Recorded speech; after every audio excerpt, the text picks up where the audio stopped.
You are here, moving in the midst. I worship you, I worship you. You are here, working in this place. I worship you, I worship you. Oh, I will sing of the goodness of God. Mari kita bersatu di dalam doa. Bapak, terima kasih untuk kesempatan indah yang boleh kami miliki untuk beribadah bersama-sama di PTN ini.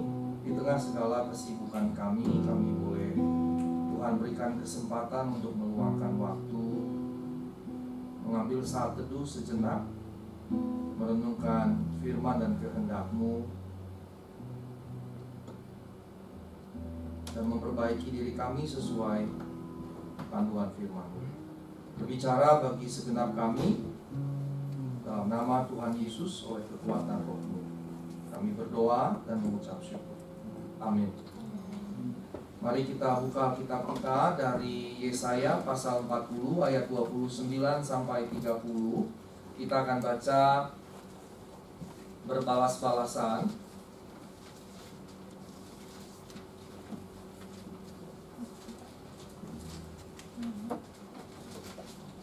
Kenapa? Bisa kan? Bisa. Bisa kok. 1, 2, 3 bisa.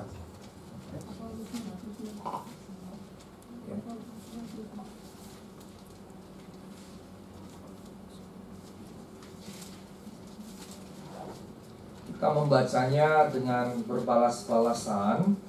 Saya ayat yang menjorok ke dalam, keluar. Ibu bapak membaca yang menjorok ke dalam, begitu ya.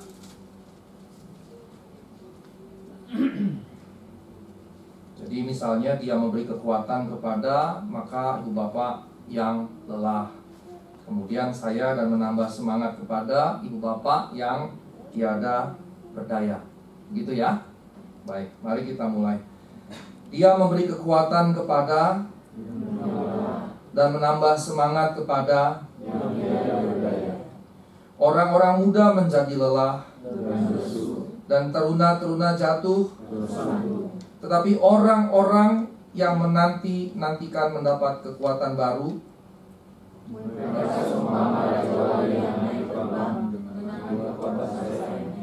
mereka berlari-lari dan tidak menjadi lesu. Saya mohon maaf sebelumnya, saya datang terlambat karena tadi saya dari RCTI, saya tidak bisa memperhitungkan dengan akurat. Tadi saya sampai di sana jam 9.40, saya harus tapping 4 rekaman, tapi baru 2 kali rekaman yang bisa saya kerjakan. Jadi nanti habis ini saya mesti kembali ke sana. Ternyata jarak dari Kebon Jeruk ke sini di luar perkiraan saya. Saya pikir 30-40 menit dapat, ternyata 1 jam kira-kira tadi perjalanan. Saya mohon maaf untuk kekacauan ini. Ibu Bapak yang terkasih, teks Alkitab kita yang diberikan kepada kita pada siang hari ini sederhana saja, hanya 3 ayat. Dan di bagian yang pertama kita bisa melihat pada ayat yang ke-30 terlebih dahulu. Di ayat yang ke-30 dikatakan orang-orang muda menjadi lelah dan lesu dan teruna-teruna jatuh tersandung. Ayat 30 menjadi semacam realitas sebetulnya. Orang-orang muda adalah sebagian besar kita atau semua kita. Karena konon muda atau tua tidak tergantung usia, tetapi tergantung semangat. Dan di ayat ini, ayat 30, terlihat sekali bahwa orang-orang muda bisa menjadi tua, menjadi lelah, menjadi lesu. Bahkan teruna-teruna atau remaja-remaja juga bisa merasa tua. Jadi dengan kata lain sebetulnya tua dan muda tidak berbicara mengenai usia, karena orang yang tua bisa tetap menjadi muda, sementara kebalikannya orang yang muda bisa menjadi tua. Dan ayat 30 menegaskan kepada kita sekalian, orang-orang muda bahkan teruna-teruna bisa jadi lelah, jadi lesu dan tersandung. Kita sekalian yang muda-muda, yang berusia muda, bisa lelah dan lesu dan tersandung. Dan ini berbicara sebetulnya mengenai realitas hidup. Dalam kehidupan yang tiap hari kita jalani, kita akan berhadapan dengan berbagai macam hal. Bisa pada satu sisi pencobaan. Pencobaan itu mencakup keinginan mata, keinginan daging, dan berikutnya keangkuhan hidup. Keinginan mata ini kalau misalnya Ibu Bapak jalan ke Pacific Place, hari Minggu yang lalu saya memberkati anggota jemaat saya, dan mereka minta diadakan pemberkatan sekaligus resepsi di Ritz-Carlton di Pacific Place. Maka saya turun ke situ dan saya jalan di mall bersama dengan istri dan anak. Saya melihat branded yang luar biasa di situ ya, merek-merek branded yang luar biasa, merek-merek yang mahalnya luar biasa begitu. Nah, bisa dibayangkan kalau saya pikir bukan hanya perempuan-perempuan, tapi lelaki-lelaki juga bisa saja ketika melihat barang-barang itu kemudian mengingini gitu. Kalau kita yang laki mungkin melihat mobil dan di situ dipajang mobil-mobil yang bermerek-merek mahal sekali begitu ya. Dan ketika saya melihat, wah ini luar biasa. Ibu bapak yang datang ke sana, nampaknya nih memang mall untuk kelas menengah atas, kita bisa melihat barang-barang yang begitu bermerek dan mata yang melihat bisa kemudian timbul keinginan untuk mengingininya. Nah, yang repot adalah ketika kita dikendalikan bukan oleh kebutuhan, tetapi dikendalikan oleh keinginan. Ketika kita dikendalikan oleh keinginan, ini yang menjadi masalah sebetulnya. Ketika keinginan kita mengendalikan kita, maka ini menjadi masalah. Tadi baru keinginan mata, belum bicara keinginan daging. Saya setahunan yang lalu terdeteksi menderita diabetes tipe 2. Dan setahu saya ini bukan genetik, jadi bukan dari orang tua saya. Maka ketika saya mengingat-ingat masa kecil saya, dan kemudian saya menyimpulkan wajar kalau sekarang saya diabetes. Mengapa? Karena dari kecil saya suka makan minum yang manis-manis. Saya nggak bisa tahan gitu kalau lihat yang manis-manis, pasti saya makan atau saya minum. Pagi sudah pasti minum yang manis. Siang atau pulang kerja, waktu dulu saya naik motor gitu, saya sering kali kalau pulang ke rumah, sebelum pulang saya mampir ke warung gitu, pinggir jalan, saya beli teh botol begitu. Karena teh botol itu kalau kita minum menyegarkan begitu ya. Dan ternyata itu tipuan ya, yang bikin menyegarkan kan gulanya sebetulnya. Kan sebetulnya gulanya yang bikin menyegarkan, itu kan tipuan sebetulnya. Begitu ya. Energy drink itu sebetulnya apa yang bikin kita merasa berenergi? Gula sebetulnya. Nah, saya semasa dari kecil sampai usia segini sebetulnya, sebelum saya tahu saya punya diabetes, saya tipe orang yang suka sekali makan dan minum yang manis. Teh botol itu sehari bisa berapa kali begitu saya minum. Dan kemudian saya menuai apa yang saya tabur. Karena apa? Tidak bisa mengendalikan keinginan daging. Itu bagian dari keinginan daging. Alkitab berkata keinginan daging, keinginan mata, dan keangkuhan hidup. Dan ini yang dicobai oleh ular kepada Adam, dan ini juga yang dicobai oleh si iblis kepada Yesus. Keinginan daging, keinginan mata, dan keangkuhan hidup. Nah, problemnya adalah ketika kita mengikuti keinginan kita dan bukan lagi bicara mengenai kebutuhan kita. Ini baru bicara persoalan yang karena pencobaan yang berasal dari diri kita yang jatuh dalam dosa ini. Belum bicara dari permasalahan yang timbul karena orang-orang lain. Orang yang iri, orang yang marah, orang yang dengki dengan kita, dan berbagai macam lagi. Belum lagi bicara permasalahan yang memang timbul selalu dalam kehidupan. Persoalan di kantor, dengan pekerjaan, kesulitan-kesulitan yang dihadapi dengan pekerjaan, dan lain-lain. Pencobaan-pencobaan karena kedagingan, karena dosa, juga karena permasalahan, karena orang-orang lain, maupun juga memang persoalan yang kita hadapi dalam kehidupan kita, entah dalam rumah tangga, entah dalam pekerjaan, bisa sangat mungkin menggerus energi dalam diri kita, sangat mungkin menyedot energi dalam diri kita, dan kita jadi lelah dan lesu. Dan lelah lesu di sini bukan bicara secara fisik, tetapi sebetulnya lebih berbicara tentang atau berbicara terkait dengan psikologi, bicara tentang jiwa kita, bicara tentang manusia batiniah kita. Sekalipun kita muda, tetapi 3 hal tadi dalam kehidupan bisa membuat kita kemudian lelah, lesu, bahkan dikatakan tersandung. Ketika kita tidak mampu menghadapi pencobaan dengan 3 rangkap bentuknya, keinginan daging, mata, dan gangguan hidup, kita bisa kemudian tersandung di dalamnya. Ketika misalnya gaji kita hanya cukup untuk kredit Avanza, misalnya, kita paksakan kredit Fortuner, maka yang terjadi kemudian apa? Kesusahan demi kesusahan. Ketika kita mampu hanya kredit, ini DTN-nya, rumah tipe 72, tapi kita paksakan kredit rumah misalnya tipe 150 misalnya, maka kita akan jatuh tersandung dalam berbagai macam persoalan. Bisa saja kemudian ujungnya pada korupsi, suap, tipu menipu, dan seterusnya. Maka di sini dikatakan orang-orang muda pun bisa jadi lelah, lesu, teruna, jatuh, tersandung. Bukan bicara secara fisik lelah dan lesu, tetapi secara kejiwaan manusia batiniah kita. 3 hal tadi bisa membuat kita kemudian lelah, lesu, dan tersandung. Tetapi kemudian ayat yang ke-31, ayat ke-31 bagian kedua kita berkata, orang-orang yang menantikan Tuhan mendapat kekuatan baru. Jadi dengan kata lain, supaya kita kemudian tidak letih lesu, maka hal yang harus kita lakukan adalah menanti-nantikan Tuhan. Menanti-nantikan Tuhan. Menanti-nantikan Tuhan ini berarti berbicara terkait dengan fellowship, terkait dengan persekutuan yang kita bangun dengan Tuhan. Saya posting di Facebook saya 2 hal terkait doa. Yang pertama saya posting begini. Jikalau dalam doa kita hanya mampu berkata-kata atau bahkan meratap dengan lirih, merataplah. Kemudian saya posting lagi dalam Facebook saya, jikalau kata-kata tidak mampu lagi terungkap dari bibir lidah kita, dan hanya berdiam dengan tenang yang kita bisa lakukan, maka berdiamlah dan merenunglah. Jikalau itu yang bisa kita lakukan. Nah, Ibu Bapak yang terkasih dalam Tuhan Yesus Kristus,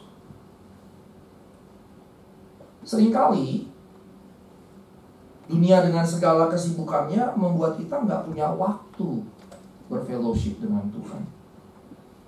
Saya ingin mengajukan pertanyaan retoris kepada Ibu Bapak sekalian.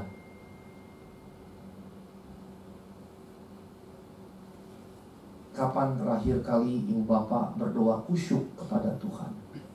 Bukan sekedar berdoa, bukan doa makan, bukan doa bangun pagi, bukan doa mau tidur yang hanya mungkin sekata, 2 kata, sekalimat, 2 kalimat, selesai amin dan tidur. Bukan doa pagi yang sekedar sekata, sekalimat, 2 kalimat, kemudian pergi dengan segala kesibukan aktivitas harian kita. Kapan terakhir kali kita berdoa khusus secara khusyuk dengan Tuhan?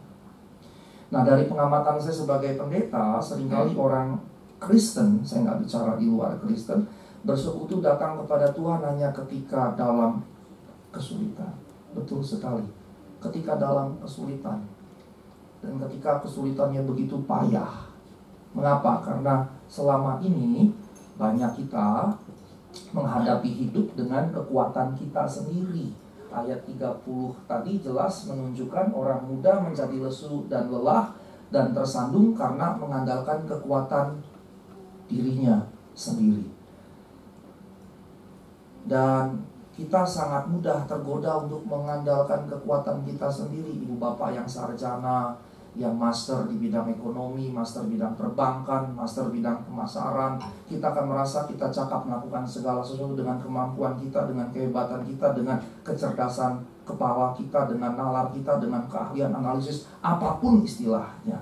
Kita seringkali terbiasa justru dengan begitu. Kapan kita ketika kita mengalami sebuah persoalan di kantor, kita bawa di kaki Tuhan? Kapan kita misalnya ketika naik jabatan atau dapat tugas, kita bawa betul-betul di kaki Tuhan dengan sungguh-sungguh, dengan khusyuk, dan menyerahkannya kepada Tuhan? Kapan sebagai orang percaya kita sungguh-sungguh melakukannya? Kapan terakhir kali kita melakukannya? Nah, karenanya sebetulnya karena kita sudah terbiasa mengandalkan diri kita sendiri, dengan kekuatan kita sendiri, dengan keperkasaan kita sendiri, akhirnya lilin itu ketika dinyalakan lama-lama habis. Dan ketika habis kita kelelahan, ketika habis kita jadi lesu, ketika lilin itu habis kita jadi tersandung. Tetapi ayat 31 dikatakan orang-orang yang menantikan Tuhan. Maka poin kedua, kita justru diajak untuk menanti-nantikan Tuhan. Artinya berfellowship dengan Tuhan. Dan sebetulnya yang dimaksudkan dengan menanti-nantikan Tuhan, not only in times of troubles, but every day. Yang dimaksud dengan bersekutu dengan Tuhan bukan ketika ada masalah, dalam masa-masa percobaan, bukan. Tetapi tiap-tiap saat. Alkitab berkata berdoalah tak semu-semu, tak jemu-jemu, tanpa batas. Alkitab mendorong kita untuk melakukan itu. Mengapa? Karena ketika kita datang kepada Tuhan, kita mendapatkan renewable energy, kita mendapatkan renewable strength, kita mendapatkan kekuatan yang dibaharui. Itu janji ayat 31.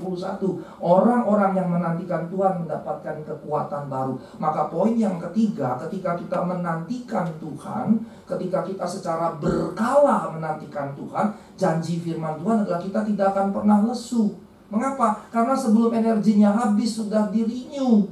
Sebelum energinya habis, tiap hari kita baharui terus. Kita baharui terus. Nah, sekarang saya mau beri contoh sebagai contoh yang sederhana saja. Ketika kita menanti-nantikan Tuhan, itu bukan berarti bahwa kalau kita kuliah, kalau kita bekerja, kita tidak memperdalam kemampuan kita. Bukan, tidak memperdalam kapasitas kita, tidak. Tetapi sambil memperdalam kapasitas kita, kapasitas yang kita perdalam terus, entah dengan studi, belajar independen, kemudian mendalami berbagai macam hal yang kita kerjakan, kita menyerahkan sungguh-sungguh kepada Tuhan, dalam penyerahan yang maksimal kepada Tuhan. Nah, ketika kita melakukan hal ini sebagai orang-orang yang percaya, maka ketika kita dalam persoalan, dalam pergumulan, dalam jalan mentok, sebagai marketing kita tidak tahu apa yang mesti kita kerjakan, sebagai manajer ada persoalan yang kita nggak mengerti apa yang mesti kita lakukan, maka semua yang kita pelajari dalam memperdalam kecakapan kemampuan kita, Tuhan bisa kapan saja membangkitkan apa yang kita sudah pelajari. Kita mentok misalnya dalam marketing, kita nggak ngerti apa lagi yang mesti kita pelajari, tapi kita sudah mendalami terus sambil bersekutu dengan Tuhan. Kita membaca berbagai macam buku, ikut berbagai macam seminar. Maka semua ilmu, karena Tuhan sumber segala ilmu, ketika kita butuhkan, Tuhan dengan mudahnya membangkitkan inspirasi bagi kita sekalian. Jikalau kita menanti-nantikan Tuhan,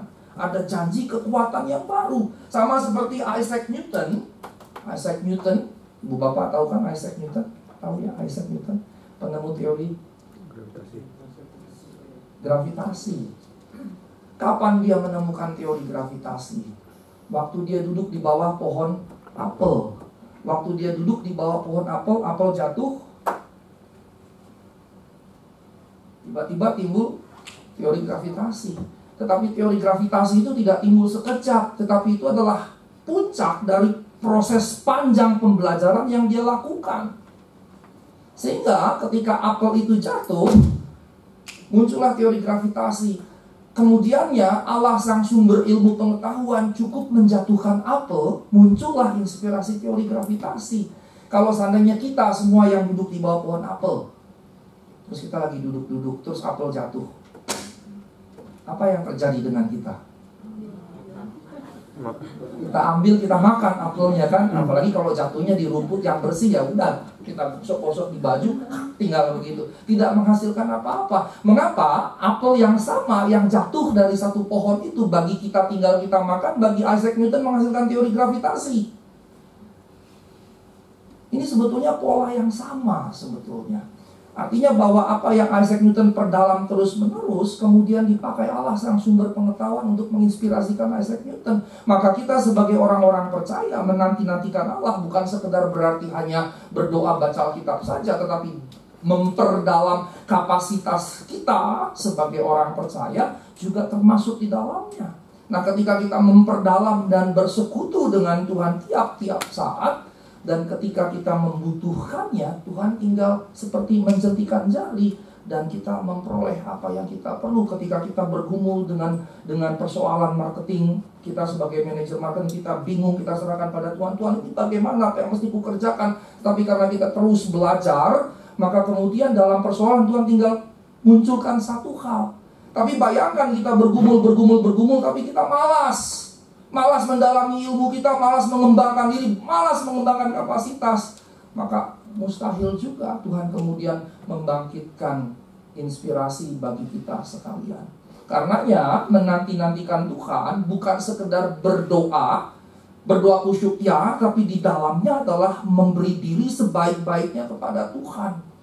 Sehingga dengan kata lain merendahkan diri di bawah Tuhan, di bawah kaki Tuhan, untuk kemudian Tuhan bisa pakai apapun yang ada pada diri kita. Sehingga kemudian ayat 29, sebetulnya 29 dengan 31 itu pengulangan. 29 berkata dia memberi kekuatan kepada yang lelah, semangat kepada yang tiada berdaya, memberi kekuatan baru. Ketika ayat 29 memberi kekuatan, ayat 31 mendapat kekuatan baru, ini merupakan repetisi. Dalam ilmu tafsir, repetisi itu bukan berarti pleonastik atau berlebihan. Jikalau ada sesuatu yang diulangi, maka itu berarti penting. Maka dengan kata lain, ini pokok yang penting. Penting bagi setiap kita untuk mendapatkan kekuatan baru dengan menanti-nantikan Tuhan, dengan memberi diri kita sepenuhnya untuk Tuhan pakai dan Tuhan berdayakan. Dan jadinya ayat 31 memberikan penekanan yang lebih luas lagi. Seumpama Raja Wali yang naik terbang dengan kekuatan sayapnya, berlari dan tiada jadi lesu, berjalan dan tiada jadi lelah. Mengapa? Bukan karena kekuatan kita, bukan dengan kekuatan kita, tetapi dengan kekuatan yang berasal daripada Tuhan. Dan bayangkan jikalau ini terjadi, Raja Wali yang naik terbang dalam kehidupan kita, ini bisa berarti berbagai macam hal. Artinya ketika dari account eksekutif kemudian dinaikkan jadi supervisor, kalau diantaranya ada, kemudian jadi asisten manajer, jadi general manager, ini kan dinaikkan. Ketika dinaikkan, kapasitas kita bisa mengerjakan apa yang dipercayakan. Mengapa? Karena kekuatannya bukan dari kita, tetapi dari Tuhan. Inilah yang harus kita kerjakan sebagai orang percaya. Menyerahkan diri sepenuhnya setiap saat dan mengandalkan Tuhan dalam setiap saat pergumulan, termasuk dalam dunia kerja kita. Amin. Mari kita bersatu di dalam doa. Bapa, terima kasih untuk ayat yang sederhana ini. Orang muda dengan segala perkasaan dan kekuatan serta kecerdasannya tetap bisa menjadi letih, lesu, tersandung. Tetap bisa menjadi hangus, terbakar. Kelelahan, exhausted, dan habis. Tiada jaminan bahwa kami akan selalu survive dengan kecakapan, keperkasaan, kehebatan, kepintaran kami sendiri. Tetapi janji firman Tuhan adalah jikalau kami menanti-nantikan Tuhan, yaitu bersekutu dengan Tuhan dan menyerahkan diri kami semuanya sepenuhnya kepada Tuhan untuk Tuhan proses yang mencakup bersekutu secara khusyuk maupun juga mengembangkan diri kami dan dalam pengembangannya menyerahkannya kepada Tuhan, maka Engkau berjanji Engkau akan memberikan kekuatan yang baru. Kami berterima kasih untuk janji firman-Mu ya Tuhan. Jikalau ada di antara kami yang lemah, yang letih dan lesu, kiranya firman Allah oleh kuasa Roh Kudus menguatkan setiap kami, mendorong kami untuk datang dan mengandalkan Tuhan, mendorong kami untuk menanti-nantikan Tuhan dalam seluruh kehidupan kami. Baharui setiap kami ya Roh Allah, baharui roh kami, baharui hati kami. Bawa kami untuk bersekutu erat dengan-Mu ya Tuhan. Sehingga ketika kami diangkat naik, kami tidak jatuh. Ketika kami diangkat jadi kepala, kami tidak besar kepala. Ketika kami ditinggikan, kami tidak gila hormat. Tetapi ketika Tuhan angkat naik, kami tetap rendah hati. Ketika Tuhan angkat kami tidak jatuh. Ketika Tuhan angkat kami tidak goyah. Terima kasih Tuhan. Biar Roh Kudus-Mu terus membimbing setiap kami. Di dalam nama Tuhan Yesus Kristus kami berdoa dan mengucap syukur. Amin.